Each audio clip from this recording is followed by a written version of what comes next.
Hello and welcome to my kitchen. We are here another day for another fantastic recipe, and today is the turn of albóndigas veganas or vegan meatballs or vegan balls, whatever you want to call them. It's a new recipe that I've been working on for the last few months, and they're amazing because they're fluffy in the inside. You can put them in a sauce, they will not fall apart, and they are great. So we're going to make them with tomato sauce. So the first thing we are going to do, I'm going to start preparing the tomato sauce. So while this is cooking, I can get on with the vegan balls.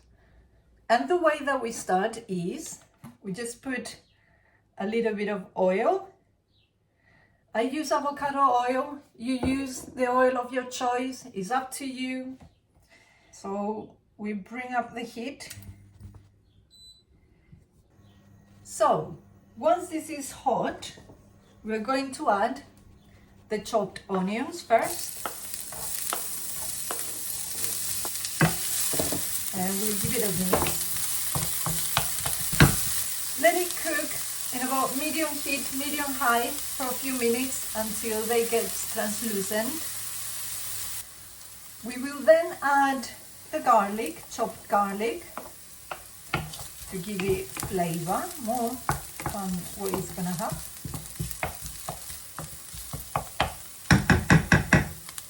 And then we'll add the carrots. And we mix. We'll add a bit of salt. In my case, I always use pink salt. You use whatever salt you want. And we give it a mix. After a couple of minutes or so, we'll add the peas, the green peas. I use frozen peas, it's easy. I'll add a bay leaf. Then I'll add the tomato sauce. I have not had time to make my own tomato sauce, so I use this one. It's got basil and garlic already in it. It's a really nice, it's very chunky sauce. And I add a bit of water as well. And mix. And we're also going to add some sweet paprika. I got mine in Spain. But nowadays, you can buy sweet paprika anywhere, really. Spanish sweet paprika. When I run out of it, I buy it from Sainsbury's. I'll add a bit more salt. Not too much, but a little bit. And now what I'll do, I'll bring to the boil. When it starts boiling, I will reduce to medium heat. Now that it's boiling, we'll put it down to medium heat, and we'll leave it there until the vegetables are soft and the sauce is cooked. Now we are moving on to the meatballs. We put a little bit of oil in a small pan and heat it up. And these meatballs are very easy to make and very cheap. And they're so fluffy in the middle and so soft. They remind me so much to the meatballs that my mom used to cook for me when I was younger, before she died. And they're really nice. So to this pan, we are going to add the onions.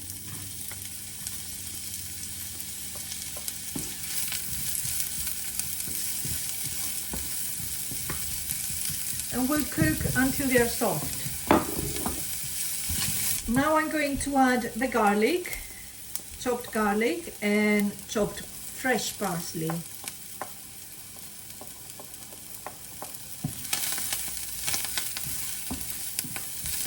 And we mix. And we let it all cook together. And once this is cooked, we just take it off the heat and set it aside. So now we're going to prepare the meatballs. I have spared you the pain of watching me boil and chop everything. So I have my chickpeas and beans already boiled and mashed on this bowl. We're going to add the onion, garlic and parsley that we have cooked previously, and we'll mix it. Then we are going to add 2 tablespoons of garlic powder,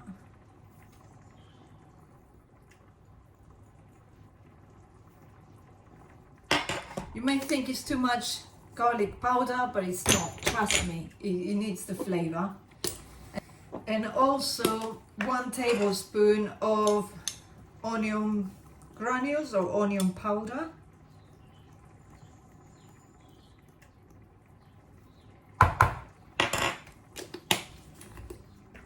And 1 tablespoon of dried parsley.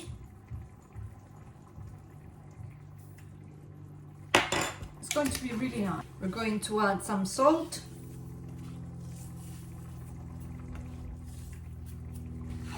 And we are also going to add a bit of sweet paprika.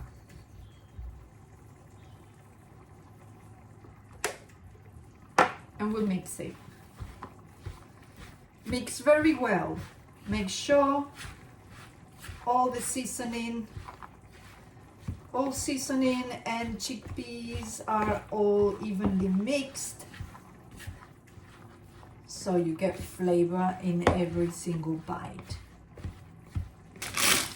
So now we will add 3 tablespoons of arrowroot powder.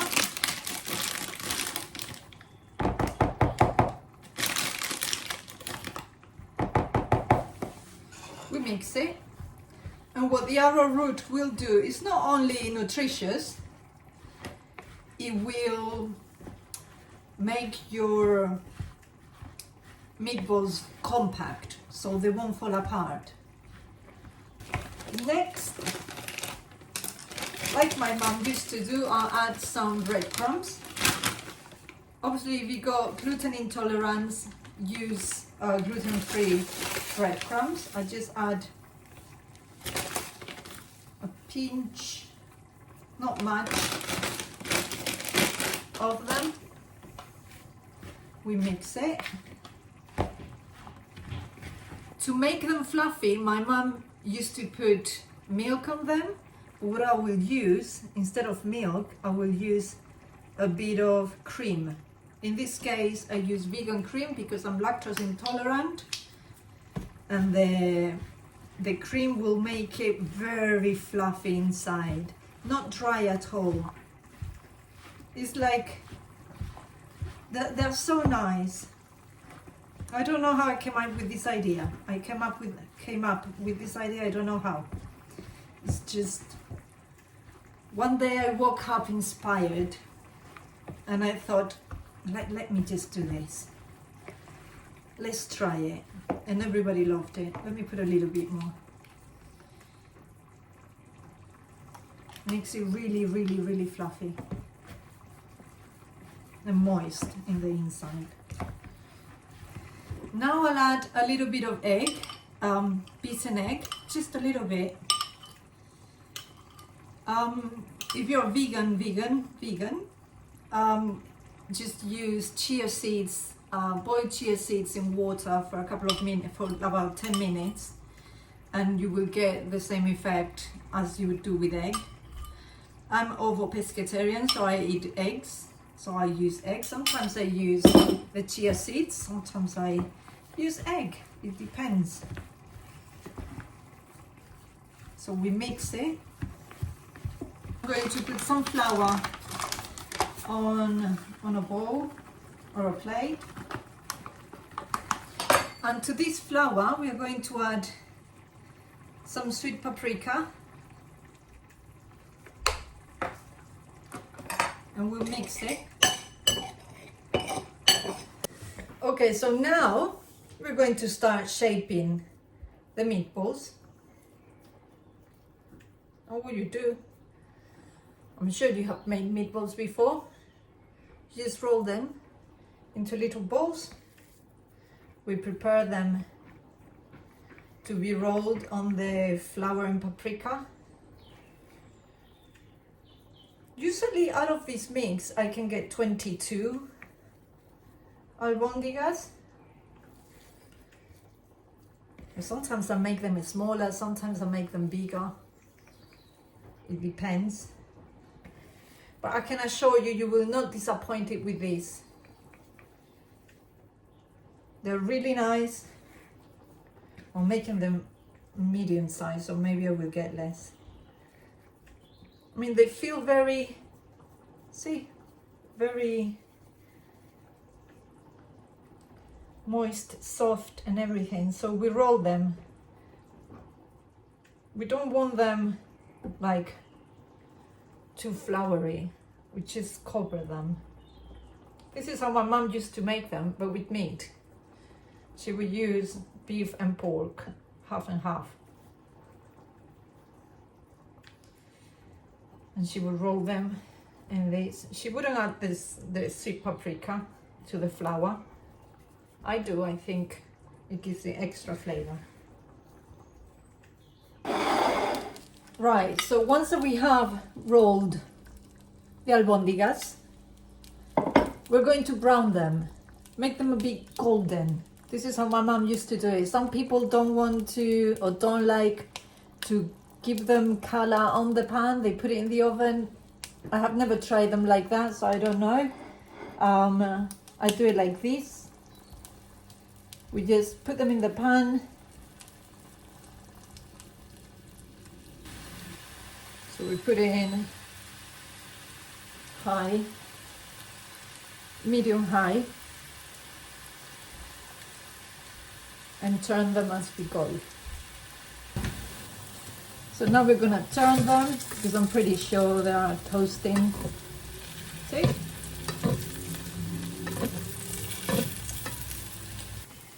And once that they are toasty on the other side, we switch off and we'll move them into the tomato sauce. Once in the pot, we give it a shake so they get covered with the sauce.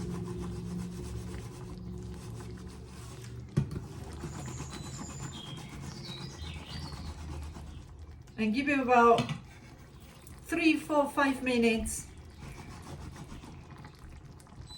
at low heat for the meatballs to absorb the juices. If you see that the sauce, it gets absorbed, just add a little bit more water. But we'll give it about 5 minutes. Okay, so this is done. And this is what I want to show you. I'll pick this one, for instance. You get a fork. This is what I want to show you. This is, you see, it hasn't fallen apart. And now you go like that. This is soft and moist. This is not dry. It doesn't fall apart.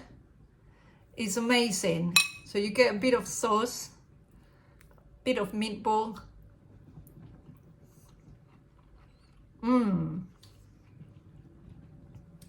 Excellent. Excellent meatball. I mean, you cannot get it better. The ones in the shop are so, you know, the frozen ones, not nice, it's got lots of nasties. This is quick, it's cheap. And this is how soft they are. They're soft and nice. No. They have a lot of taste, a lot of flavor. Amazing. And it's my own recipe. So this we will serve, well, my mom used to serve it with white rice or boiled potatoes. So it's your choice. I'm going to make them today with boiled potatoes.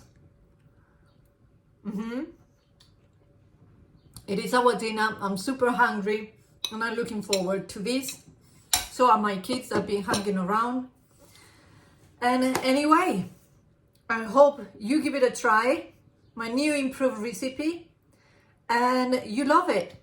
And you keep on trying new things.